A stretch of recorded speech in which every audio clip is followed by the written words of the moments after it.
The next definition is the invertibility criterion.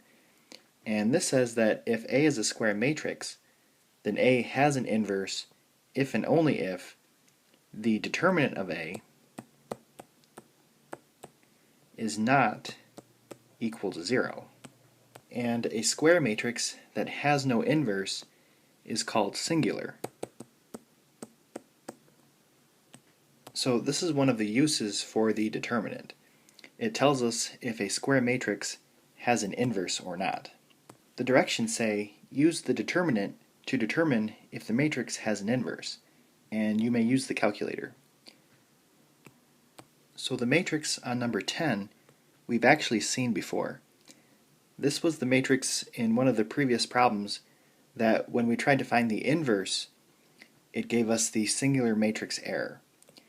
So let's find the determinant to see what's going on. So if we calculate the determinant on the calculator, it gives us the value of 0. So this means that no, the matrix does not have an inverse. So that is consistent with what we found on that previous problem. If we calculate the determinant for number 11, again I'm using the calculator, we get 4. So 4 is not equal to 0. So yes, this matrix does have an inverse. So it's not asking us to actually find the inverse, it's just asking us, does the matrix have an inverse? On number 12, we find that the determinant is equal to 0, so no, this does not have an inverse.